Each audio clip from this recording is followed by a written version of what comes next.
Alors, parlons de ces grilles à mailles fines que nous faisions en cuivre. Il y avait avenue de l'Opéra, un type, brave garçon, qui gravait des réseaux. Un réseau, c'est une plaque de verre qui fait 50 par 50 et qu'un diamant vient régulièrement graver à raison de 20 lignes par millimètre dans un sens et dans le sens perpendiculaire.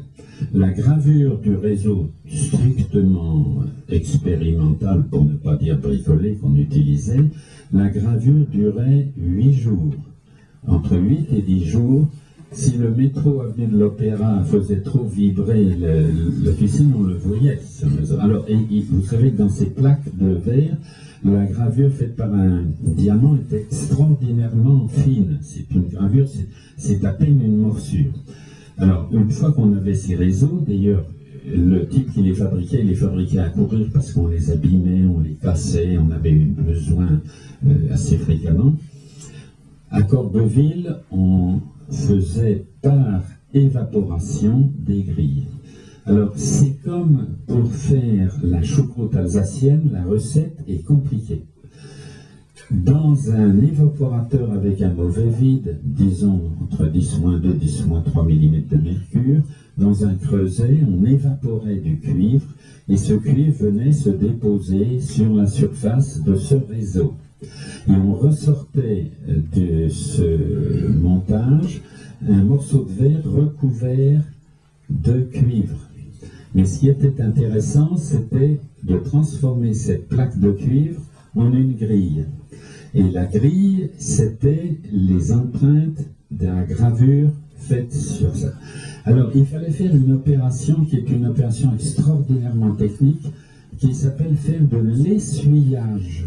De l'essuyage. Vous voyez, je vais parler du type qui essuyait les verres. L'essuyage, c'était une dame qui faisait ça sur les réseaux.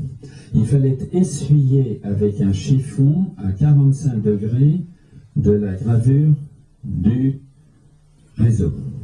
Et on n'essuyait pas n'importe comment. Notre première spécification que j'avais vue, moi qui venais des États-Unis, il était marqué que l'essuyage ne pouvait se faire qu'avec une étoffe en rayon achetée au magasin Réuni et qui s'appelait Amour Amour. Et il fallait que cette étoffe tenue à 45 degrés convenablement, il fallait enlever le cuivre qui était en dehors des rainures, mais il ne fallait pas enlever au point de faire des trous dans la grille.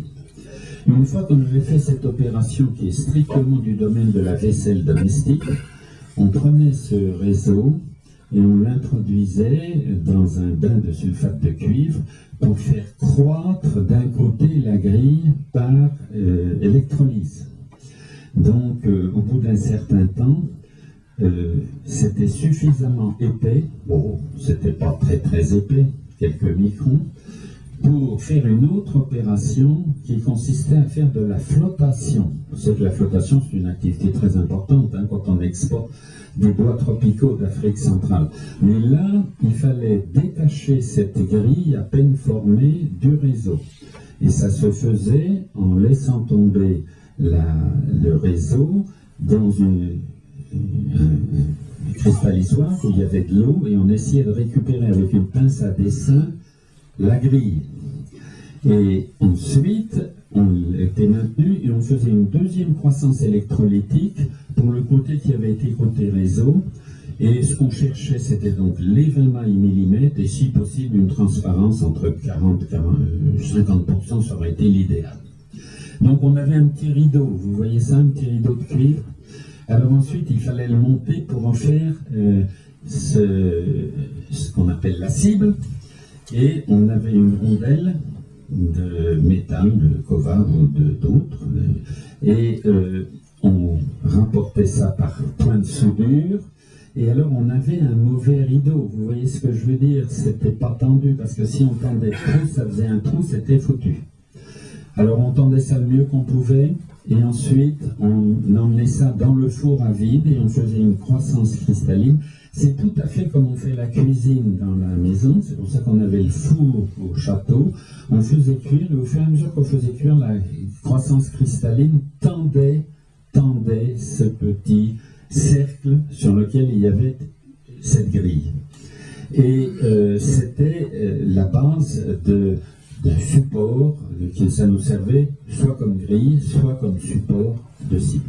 Et ce côté vraiment bricolage, comment dirais-je, qu'on fait à la maison, moi, m'avait extraordinairement surpris quand je suis arrivé à Corbeville, et à chacun des postes, je trouvais des gens qui savaient exactement ce qu'il fallait faire, qui avaient essayé. Et je crois qu'on comprend bien que la réalisation mécanique exacte d'un tube à mémoire à l'époque, c'était la suite d'une longue opération. Il fallait que chacune d'entre elles soit réussie.